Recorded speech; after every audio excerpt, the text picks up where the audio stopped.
What's up, explorers? Welcome back to our channel. We're the Choose here from Choose to Explore, where we teach you guys how to see the world and save $1. So we're just coming back from an amazing time in none other than Singapore. And while this is not our first visit, the second time around we did so much more and we can't wait to share with you guys. But today we're giving you guys our Know Before You Go Singapore edition. So if you guys have the trip, stay tuned. You don't want to miss this one. So the first thing you'll need to know is where even is Singapore?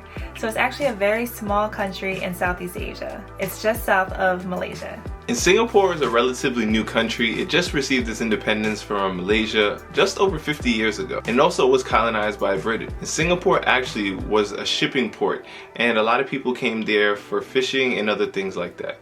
And it's so small that if you wanted to drive from one end of Singapore to the other end, it would take you under an hour. So next up, we're going to go over the entry requirements for US citizens. So the first thing you'll need to do is sign up for the Singapore arrival card at least 3 days before your trip, and we'll have that linked in the description below. Also, you'll need a valid US passport, so make sure it's not expiring within the next 6 months. But from our experience coming in and out of the country many different times, going in and out of customs was fairly simple, and it got in and out within 10 minutes. So now we're going to go into Changi Airport, which is actually one of the best airports in the world. So Changi Airport and the Doha Airport in Qatar go back and forth between 1 and 2, but in my personal opinion, we've been to both, Singapore Airport is by far the best airport in my personal opinion. And it's because it offers so much. For such a small country, this airport has everything and more. On our first trip, we actually came during COVID, and we made a whole video of things to do in the airport. And let me tell you, they have the tallest indoor slide in an airport. I'm talking about a 3-story slide in the airport, and that's the fastest way to get to your departure gate. It has a movie theater. It has a whole shopping mall and shopping center. They have any kind of garden that you can think of. They have the butterfly garden, the cactus garden, the sunflower garden, the koi fish garden. It has so many different lounges.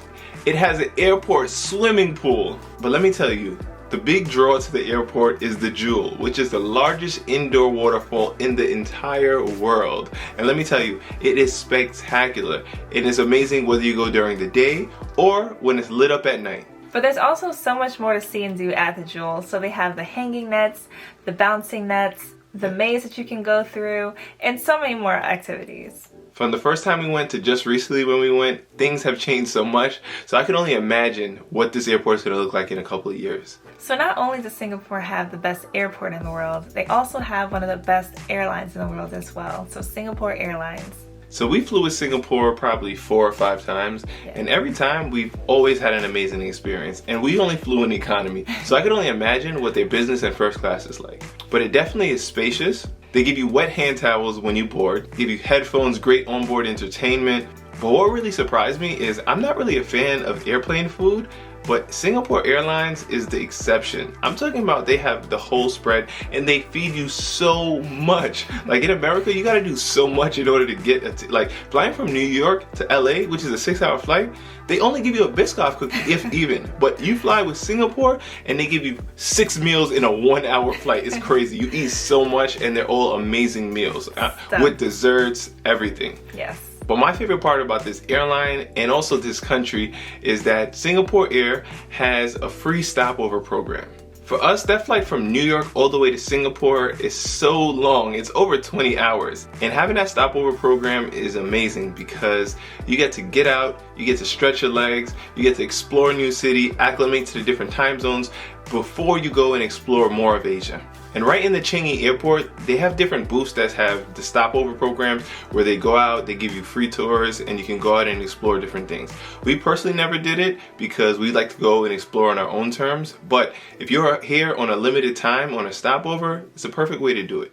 So our last point ties well with our next point. So Singapore is a really great gateway to other Asian countries, especially in Southeast Asia. Because of its location, flights and even buses from Singapore to neighboring countries such as Vietnam, Malaysia, Thailand, Philippines, all these places are going to be really inexpensive, especially if you fly with the budget carriers such as like AirAsia, Scoot, All of these are going to be very cheap. Actually, on our honeymoon, we planned to go to Vietnam, but we didn't get our visas in time, and we had to change our whole itinerary. Luckily enough, we were in Singapore, and we actually caught a $40 flight from Singapore to Malaysia, and it was less than an hour. But later, we actually realized that you could take a 2-hour bus from Singapore to Malaysia, and it was like $20. And we actually flew from Bali back to Singapore on our way out, and we also had a stop in Thailand. So really easy to travel from Singapore, and most importantly, economical. So next up, we're going to get into the 3 major ethnic groups that you'll find in Singapore. So there's Malay, Indian, and Chinese. So my last name actually is Chu, and when I was checking into my hotels, everybody was really surprised that I was the Chu that they saw. And that is because I also am of Chinese ancestry, if you guys can't tell, but there's a lot of Chinese that are there in Singapore.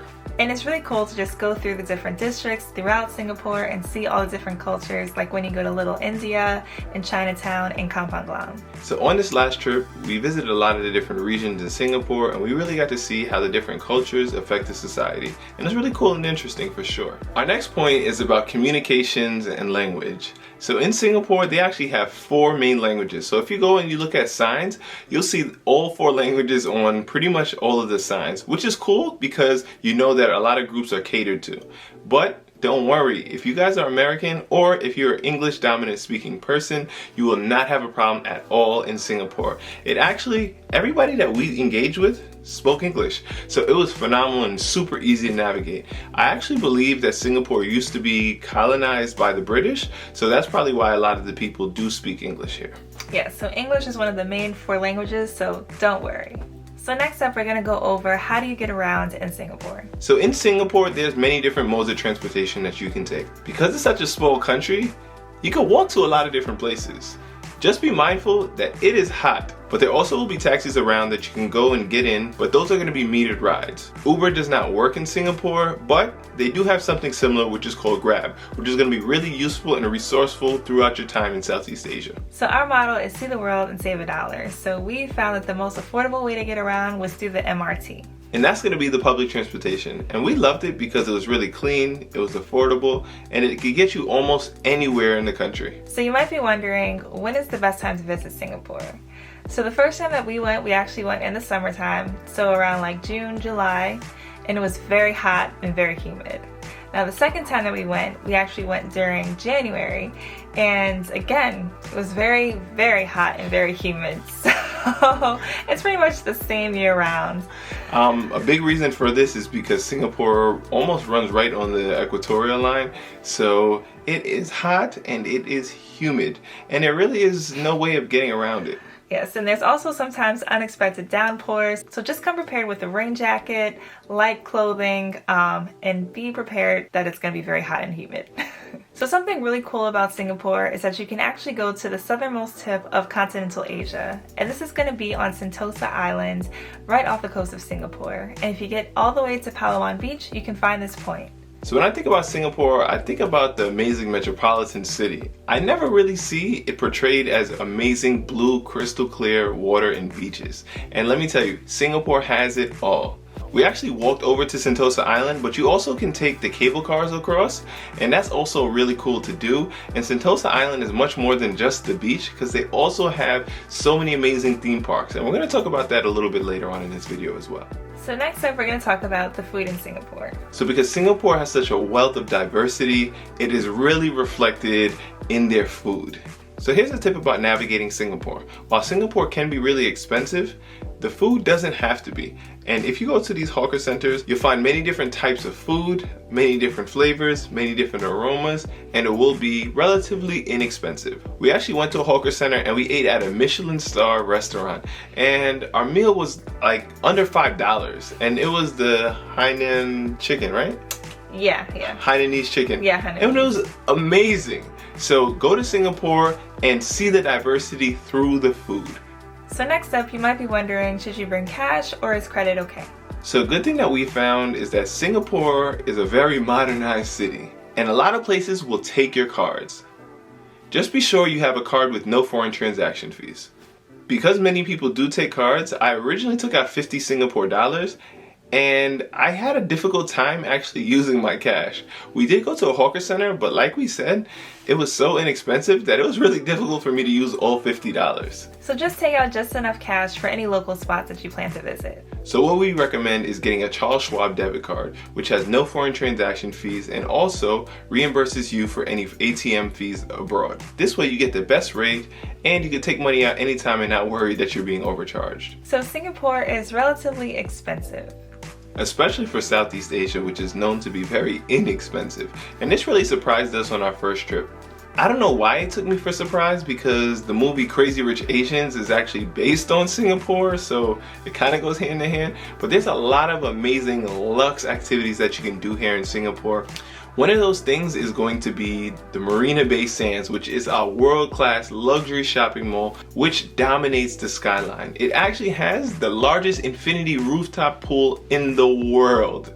But here's a tip. You can only access this infinity pool if you are staying in the Marina Bay Sands. So unfortunately, at the prices, we opted not to do that. But the good thing about Singapore is that they also have really inexpensive or free activities as well. And my wife and I did a lot of those. and we have them all included in our Explore Singapore travel guide, which is linked in the description below.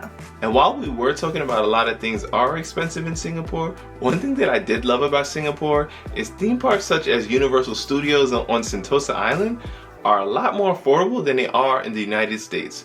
So we went to the Universal Studios in Orlando, Florida, and it was like $150, $160 per person to go to this amazing park.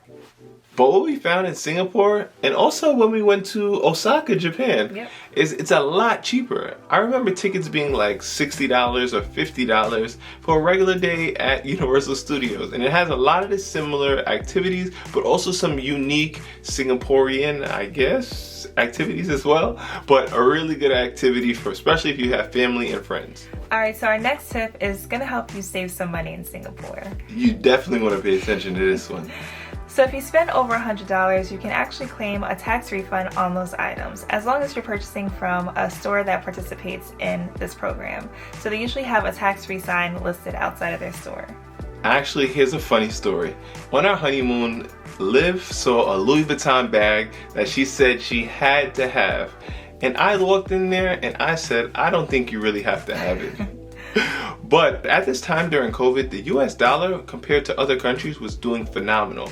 And the exchange rate, as well as the tax-free shopping, justified the amount of savings compared to if I would have bought the bag in the United States. It's my wife, it's our honeymoon. Sometimes you just gotta treat yourself. Her, not me.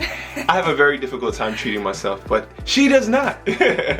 So luckily that Louis Vuitton store was already in the airport, but once you're at the airport, you look for signs that have the tax-free or VAT tax refund, and you go to the kiosk or the booth agent and they'll process it and give you all the instructions in order to claim that refund.